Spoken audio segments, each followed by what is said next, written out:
Hi, everybody. I'm Kathy Roats with Unity Consulting, where we grow people and develop leaders. I'm excited about today's topic. Today is actually going to be a two-part video. This first part, we're going to talk about more of a definition of this topic of generations. And then in the second video, we're going to talk about how to communicate with the different generations. Okay, so to get started, I have a great story for you. When my son was 16 years old, we went to the bank to get him some different accounts, a checking account, a savings account. You know, that now is the time that he's going to get a job, and we need to really focus on spending money properly and saving money appropriately, right? So when we left the bank, we were driving home, and he said, "What did they just set up for me? What did they call it?" And I said, "A checking account?" And he's like, "Yeah, why do they call it that?" That's a great question because we didn't order any checks for you. You'll probably never write a check in your life because who does that anymore? So what are we going to call it? A debit account? Well, yeah, because it's a debit card. But what does debit mean to a 16-year-old anyway? What does debit mean to a 40-year-old? Unless you're in the accounting world and the banking world. Why do we have these terms? What does this all mean? I mean, to be honest, I don't even know what you would call it. It's a checking account and a savings account to me. I don't know what else to call it. But really, we need to think about our audience, right? We need to think about who we're talking to when we're communicating with them. And whether it's a generational thing or maybe it's a learning style thing, maybe it's your behavioral style, your preferences, we have to consider how we're communicating with other people. To ask them to adapt to our style and learn our lingo and learn our world, that's crazy. If they wanted to learn it, they would have majored in that, right? They would have a job in that. But to better communicate, I need to know my audience. So let's take a look today at generations. I love this topic because when you fully understand these generations, I mean, I've been in classes where I've had monumental revelation moments by just understanding who the people are that we connect with every day. We're going to talk about 5 generations. So the first generation, we're going to go all the way back to 1925. And really that was about the time period when generations started to be labeled. Or at least that's as far back as we went. By the way, other countries have different generations than we do until a certain point when now it's a worldwide generational term. So I'll get to that here in a little bit. But let's talk about 1925 to 1945. That was the silent generation or the traditional generation. So these are the people, these are like my grandparents, okay? They're no longer here on this earth, but I have great memories about every one of them. So these are the people that they were too young to join the war, like World War II. You know, if they were born around 1945, well, that is during the war. So they were too young to join.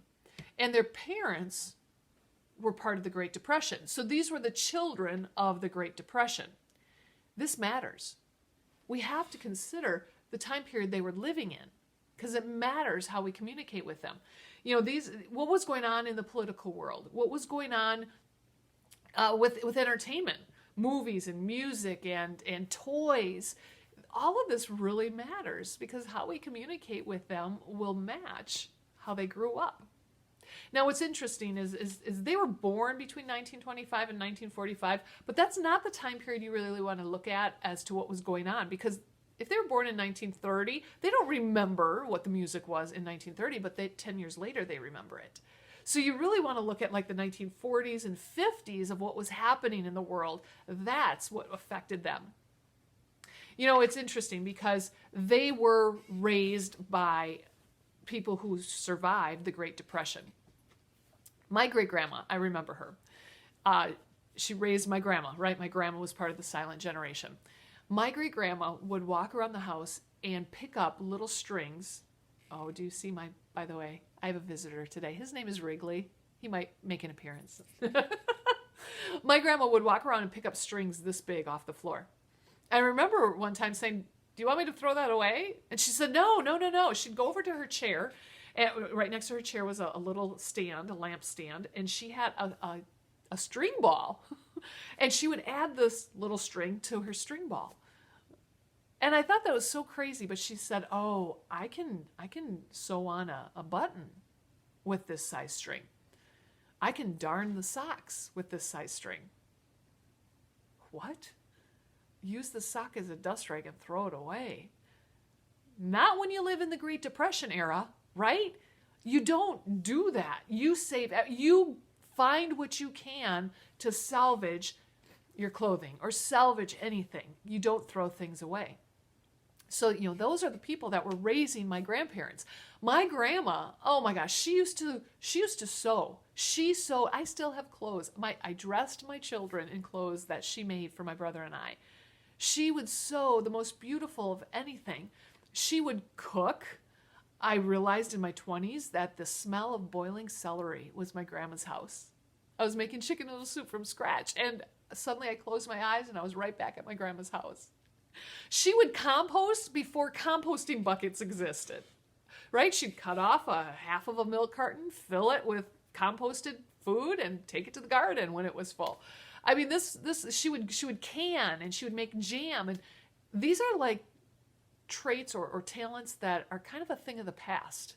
They're somewhat coming back, but really I didn't listen well enough to my grandma to really learn. Now Google's teaching me how to do it if I want to do it now.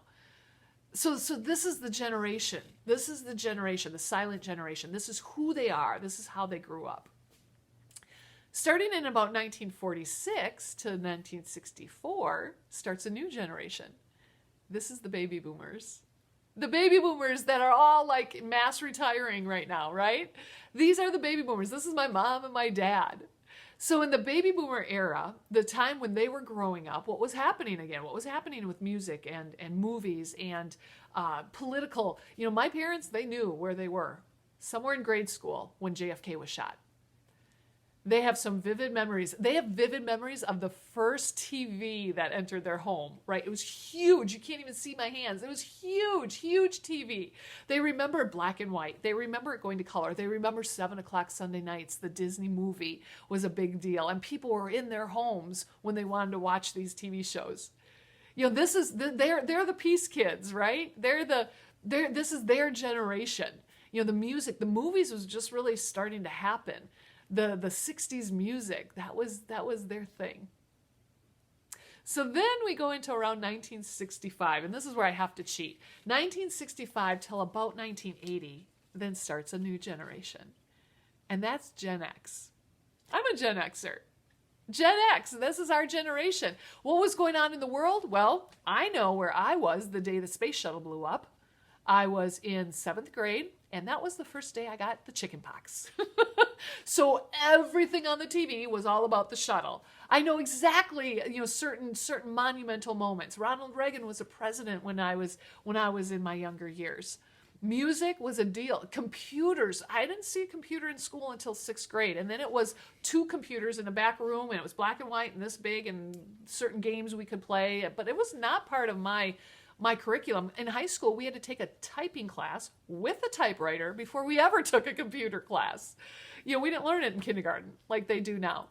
So this is the things, the music, the 80s music, right? I mean, hello, the best music ever is from the 80s. This is what we grew up with in the Gen X generation.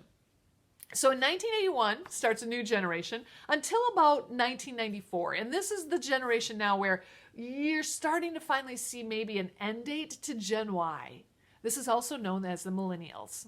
The millennial generation, the Gen Y generation, same thing. So this generation, they grew up with computers. What's really interesting here is we went on a college visit, and we visited a computer department, and we were talking to the professor and said, are you seeing a lot of people who come into this major, are you seeing them just already knowing what they're doing? They're just a step ahead. And the professor said, absolutely not. He said, think of it this way. Do you own a car? Well, yeah, 2 of them. He says, great. Can you fix it? Can you build one? No, and I can barely put gas in it. Change the oil? No way. I'm taking it somewhere.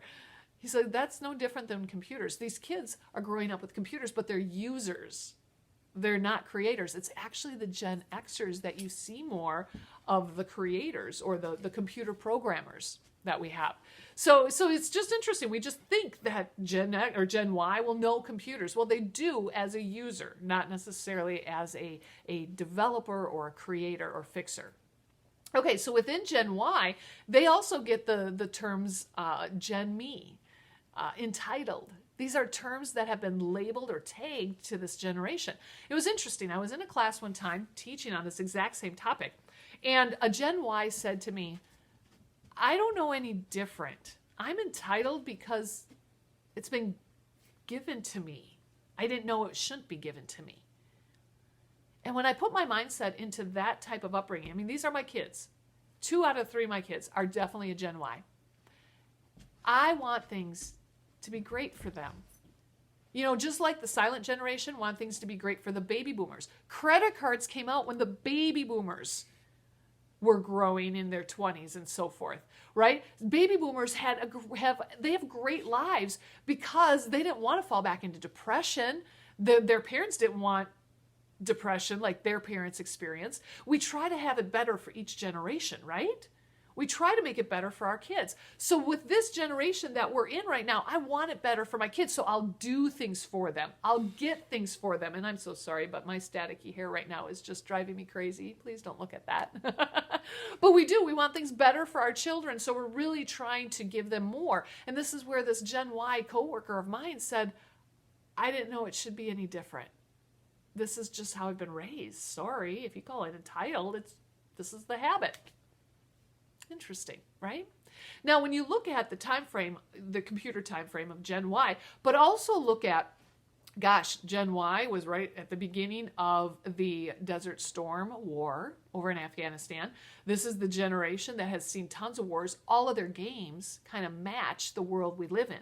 And it's all very loud and fast and like, you know, fireworks constantly when you watch any videos or hear any music. And even the way that they want to keep things popping.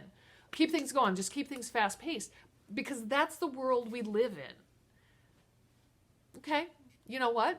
I've adapted to that too, because I live in the world too, right? Okay, now let's go ahead and talk about 1995 till about 2000 and, you know, wherever we're at, right? I don't know if there's an end date yet for Gen Z. That's this 5th generation we're going to talk about. Gen Z, these are the young people who are still in high school, college, maybe starting to graduate from college, but they're very, very young. They were born in 95 through about 2012. Gen Z is much different than their previous generation. 2 of my kids are Gen Y, and one of my youngest is technically a Gen Z. You know, my middle one could be borderline Gen Z as well, based on these years of birth. I definitely see a difference in their approach to life. Gen Z has survived through, in a very instrumental age, they survived 2008. And if you don't remember what happened, that was the year that everything tanked.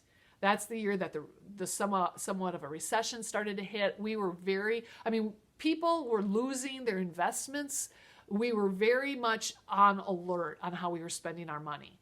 No longer, literally overnight, Gen Z kids would wake up and their parents are like, look, sorry, you need new tennis shoes? Figure out how to buy it yourself. We don't even have an investment 401k anymore because we lost it in the stock market, or we lost our investments, or we lost our job. You know what, kids? You need to go find your own job. No longer was the entitlement happening like to the older brothers and sisters as Gen Y. Gen Z was, you're going to go without unless you get it yourself. So Gen Z's work ethic and work habits are much different than Gen Y's. They got 2 jobs when they were 15. They still have 2 or 3 jobs, and it's no longer like one full-time job that will suffice. It's 2 or 3 because of all of the different laws that have happened. They need 2 or 3 to make things work. So everything is so different, and this is all within like the same household. I have, Gen X parent, or I'm a Gen Xer, so my kids have Gen X parents. 2 siblings are Gen Y, 1 sibling's Gen Z. There's different values that even when you talk to them, a Gen Z is all about purpose. I will spend extra money on these shoes because they were made from recycled plastic bottles. That is their mission. That's their purpose. They want to have a purpose in everything that they do. They're not afraid to spend money because they have earned it. They're working for it. But better have a good reason on why the money is a little more than something different. Now, on the flip side of it, they also shop at Goodwill, right? They recycle, they reduce, they reuse. But some of their habits are a little different. So that gives us just an idea of these 5 generations. Tune in to my next video. We're going to talk about specifically how these generations communicate and what we need to do to adapt. See you in a little bit.